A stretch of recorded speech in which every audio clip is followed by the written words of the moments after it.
sommes les serviteurs loyaux du peuple français. Ni dominés, ni vendus, ni traites. Ni de droite, ni de gauche, ni d'extrême. Pour la France éternelle, souveraine et maître de son destin. Je ne te demande pas si tu es blanc, black ou bœuf, si tu es chrétien, juif, musulman, athée, si tu es de la France d'en bas, de la France d'en haut, de celle du caniveau, de celle du sommet. Je te demande, aimes-tu la France et veux-tu lui donner un avenir? Si oui, viens avec moi. Comme tout officier français, j'ai choisi de servir ma patrie au risque de ma vie. J'ai été formé pour décider, rester ferme dans l'adversité, fédérer les énergies, préparer l'avenir à long terme. N'est-ce pas cela, gouverner? Chers Français de toute origine et confession, vous avez la France souveraine dans votre cœur. Alors, ensemble, nous allons la rebâtir. Les Français aujourd'hui en sont à se demander si leurs politiques ne sont pas, au contraire, quasiment des traîtres. C'est très grave, hein, ce qui se passe dans la tête des Français aujourd'hui. Il y a non seulement une dévalorisation de la classe politique en général, mais une haine qui monte, une méfiance.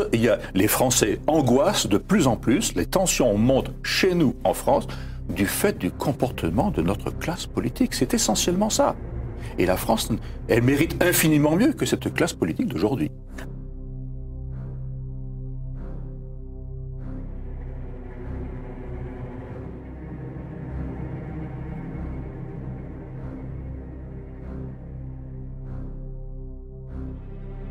Le 27 mai, je crois, doivent entrer au Panthéon les cendres de Jean Zay. Alors, qui est Jean Zay? Jean Zay est né en 1904 et il a ensuite été avocat, il a été député radical socialiste et il a été ministre de l'Éducation nationale du Front populaire. Ensuite, au moment de la débâcle, il a été arrêté pour désertion, je crois. Il a été emprisonné, il a été assassiné par la milice en 1944 et réhabilité en 1945. Bien.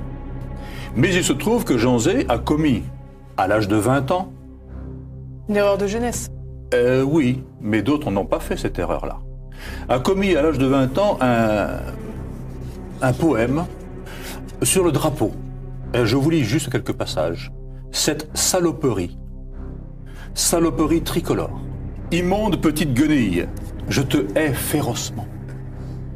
Je hais tes sales couleurs, ignoble symbole. Et pour terminer, torche-cul. L'apothéose. L'apothéose. Et c'est cet homme-là que François Hollande, notre président de la République, garant de l'unité nationale, gardien de notre drapeau, va faire entrer au Panthéon. Alors, ce faisant, il commet, pour moi, quelque chose d'ignoble, c'est tout simplement. Hein. Parce que ce choix affaiblit vraiment l'unité nationale. Le rôle principal du chef de l'État, surtout dans une époque où, demandez par exemple aux Anglais, demandez à d'autres pays, la France ne ressemble plus à un peuple maintenant. La France, il faut rassembler les Français. Eh bien, à ce moment-là, il affaiblit l'unité nationale.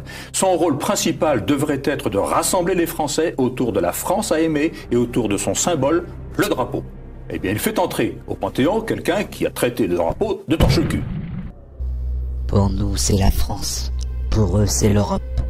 Là est notre différence fondamentale. D'abord, nous devons porter un message d'espoir.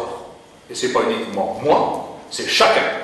Nous devons porter un message d'espoir. Parce que, aujourd'hui, ce qui manque le plus, c'est l'espoir. Nous devons le porter par notre discours et notre attitude. Notre discours, d'abord, dont le cœur doit être « L'homme est grand. Il n'y a rien de plus grand que l'homme dans l'univers. Tout homme est une histoire sacrée. L'atteinte à la dignité d'un homme est un crime contre l'humanité, etc. Il faut tout orienter au service de l'homme.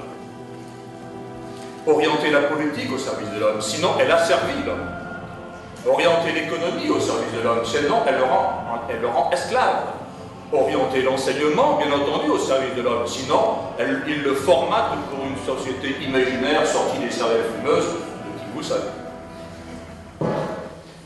Voilà. Le véritable homme politique, selon moi, il marche à l'étoile. Mais avec beaucoup de pragmatisme et de réalisme, donc en regardant le terrain. Il place son action concrète et quotidienne dans la perspective de la très longue durée, et même de l'éternité. Il ne divise pas, il unit, il respecte, il mobilise, il responsabilise, il fait grandir le véritable homme politique.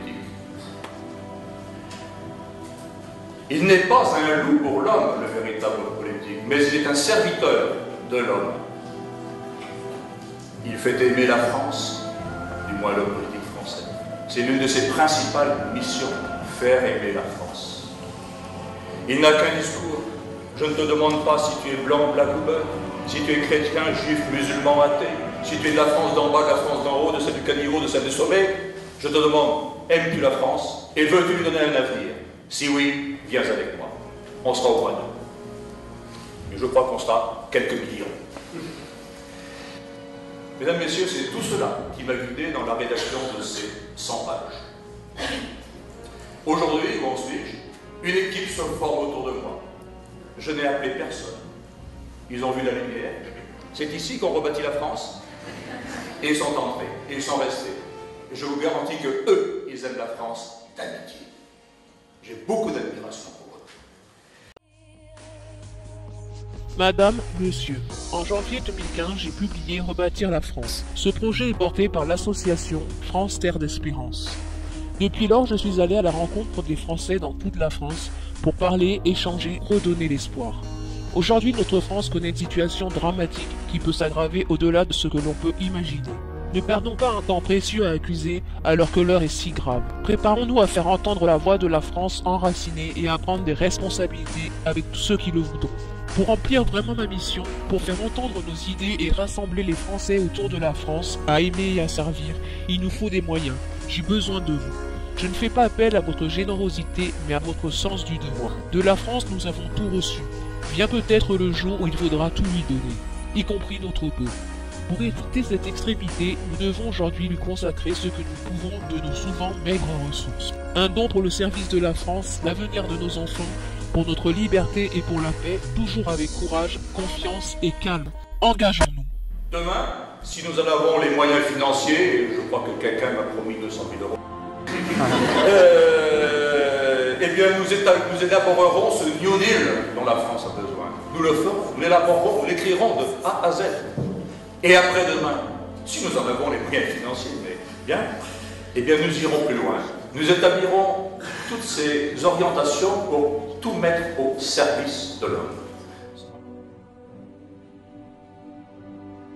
Il est temps que les Français de toute confession et origine authentiquement patriotes reprennent conscience de leur rôle prééminent pour relever la tête du pays. Sans cela, notre France millénaire sera assassinée.